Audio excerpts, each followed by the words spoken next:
Hello, my name is Cassidy Pettinger. This is my final presentation, which is an evaluation of rent control through the 7 principles of sound public policy. This is for my Economics of Public Policies class. So for an introduction, rent control has been one of the most debated public policies in the United States for a very, very, very long time.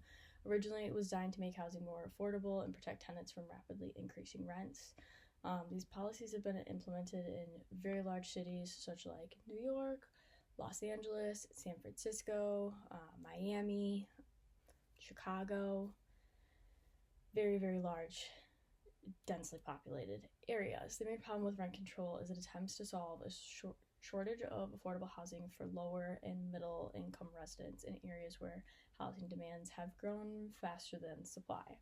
Winners of rent control are often the tenants who secure leases under these laws, gaining stability and protection from rent increases. However, the losers include property owners, developers,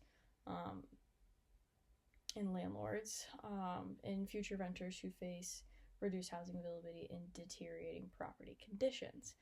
Rent control first became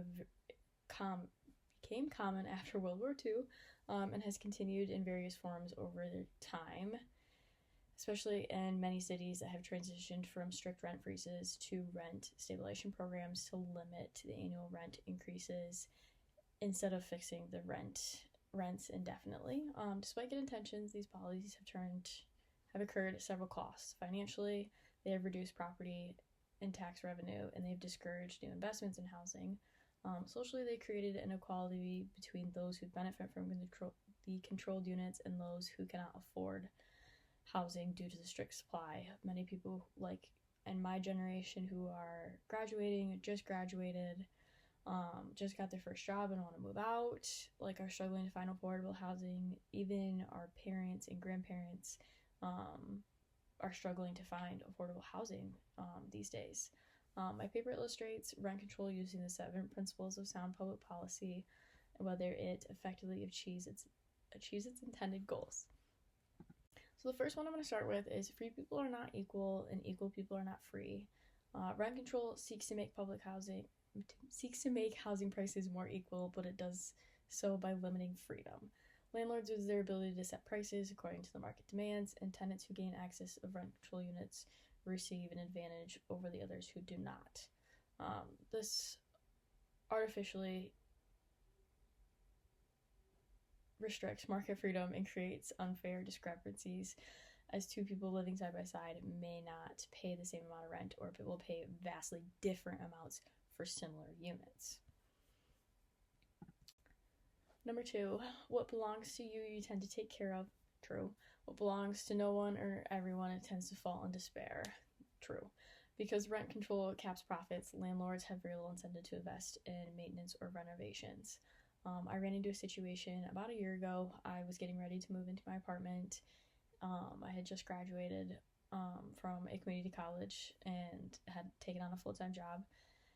And I went to move into my apartment and found my toilet in the shower, my washer and dryer were on my balcony. The unit was destroyed. I had no doors. The one wall was chewing apart by an animal of some sorts. It was terrible. So with that, I look at the landlords and the property owners who do not want to make investments, especially in deteriorating neighborhoods or just really bad areas. Tenants also may feel less responsible for the property care when rent remains low regardless of the uptake.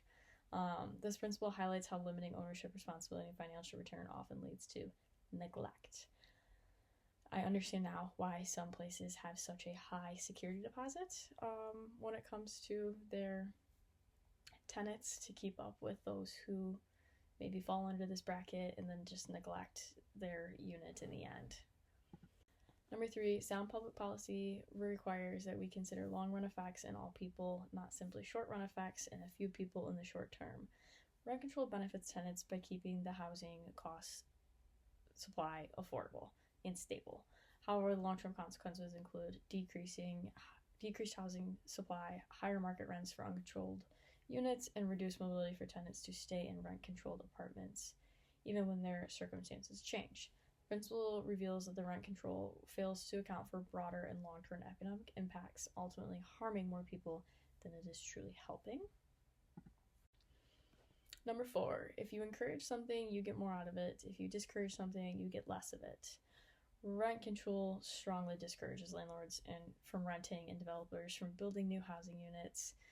With that, profitability decreases, construction slows, and available housing shrinks. Especially in the Lansing area, you can see where certain areas are not having new housing built, therefore it's pushing more people into other areas that are more expensive, and then they can't afford anything.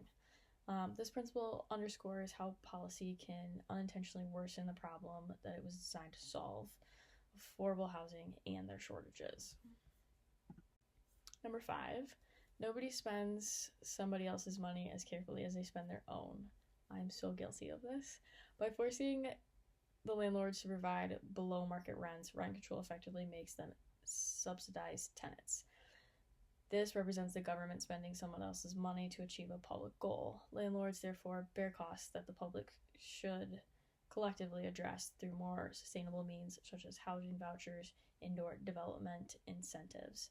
I think this is where we see some of the first-time homebuyer incentives you get, some of the tax breaks if you're a first-generational house owner.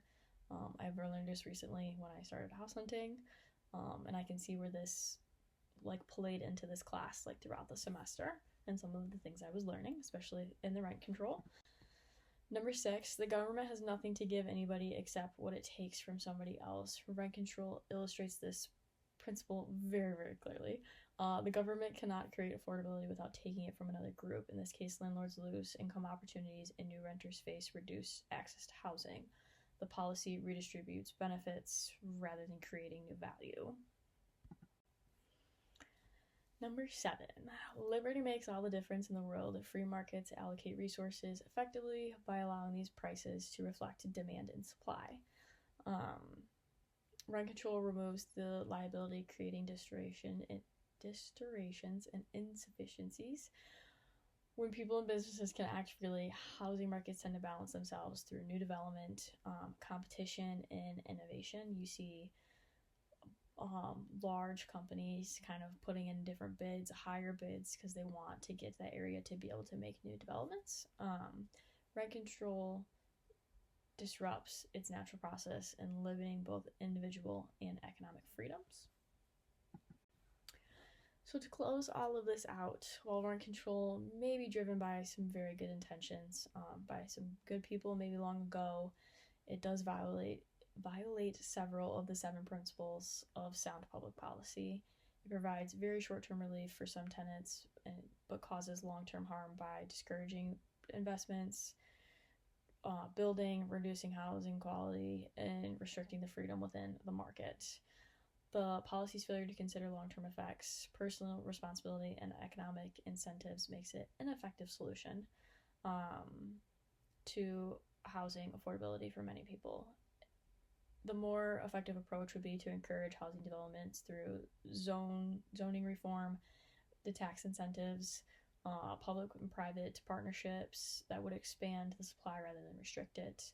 When policy aligns with freedom, ownership, and responsibility, both the landlords and the tenants can benefit from a more sustainable and equitable housing market. I am nervous and scared for the long-term effects when it comes to this rent control.